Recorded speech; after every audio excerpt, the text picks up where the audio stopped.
हर हर महादेव दोस्तों, आप सबका एक बार फिर से मेरे YouTube चैनल पर स्वागत है। आज हम इस वीडियो में सुनेंगे मोक्षदा एकादशी की व्रत कथा।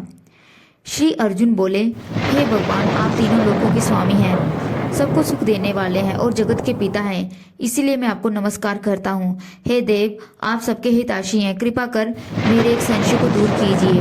मार्गशीर्ष माह के शुक्ल पक्ष में जो एकादशी होती है उसका नाम क्या है? उस दिन कौन से देवता की पूजा की जाती है और उसकी विधि क्या है?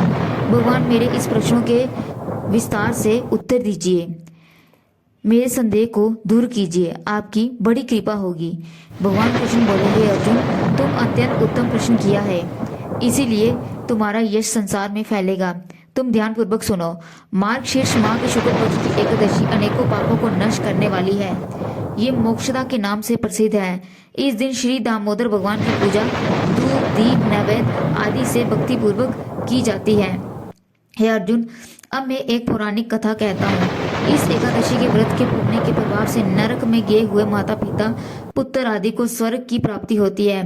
इसकी कथा इस प्रकार है, तुम ध्यान पूर्वक सुनो। प्राचीन गोकुल नगर में बैखानस नाम का एक राजा राज्य करता था। उसके राज्य में चारों वेदों के ज्ञाता ब्राह्मण रहते थे। रात्रि को एक दिन स्वप्न में राजा ने अपने पिता को नरक में पड़ा देखा। उसको स्वप्न में देखकर बड़ा आश्चर्य हुआ और प्रातःकाल उठते ही वे ब्राह्मणों के सामने अपनी सब स्वप्न की कथा कहने लगा। हे ब्राह्मणों, रात्रि को स्वप्न में मैंने अपने पिता को नरक में पड़ा देखा और उन्होंने मुझसे कहा कि हे पुत्र, अब मैं नरक भोग रहा हूँ, मेरी यहाँ से मुक्ति करो। जब से मैंने उनके ये वचन सुने हैं तब से मुझे चैन नहीं आ रहा। मुझे अब राज, सुख, ऐश्वर्य, हाथी, घोड़े, धन, स्त्री, पुत्र आदि कुछ भी सुखदायक नहीं लग रहे। अब मैं क्या करूं, कहाँ जाऊं? इस दुख के कारण मेरा शरीर तप रहा है। आप मुझे किसी प्रकार का तप, दान, व्रत आदि बतावें जिससे मेरे पिता का कल्याण हो। राजा के ऐसे वचनों को सुनकर ब्राह्मण बोले, हे राजन, यहाँ से करीब ही वर्तमान भूत भविष्य के ज्ञाता एक पर्वत नाम के मुनि हैं। आप ये सब बातें उनसे जाकर पूछ लीजिए, वे अपनी इस विधि को बता देंगे। वे आपको कोई विधि जरूर बताएंगे। राजा ऐसा सुनकर मुनि के आश्रम पर गए।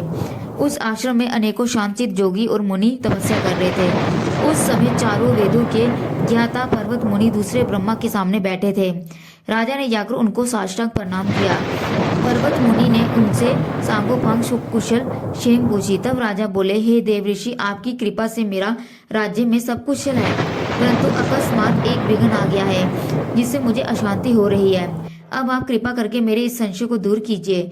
ऐसा सुनकर पर्वत मुनि ने एक मुहूर्त के लिए नेत्र बंद कर दिए और भूत भविष्य को विचारने लगे। फिर बोले, हे राजन, मैंने योग बल के द्वारा तुम्हारे पिता के समस्त कुकर्मों का ज्ञान प्राप्त कर लिया है। उन्होंने पूर्व जन्म में कामातुर होकर सोत कहने पर अपनी रानी दूसरी रानी को ऋतुदान मांगने पर नहीं दिया। उसी पाप कर्म के फल से तुम्हारे पिता नरक में गया है। तब राजा बोले कि हे भगवान, मेरे पिताजी के उद्धार का हेतु कोई उपाय बताएं।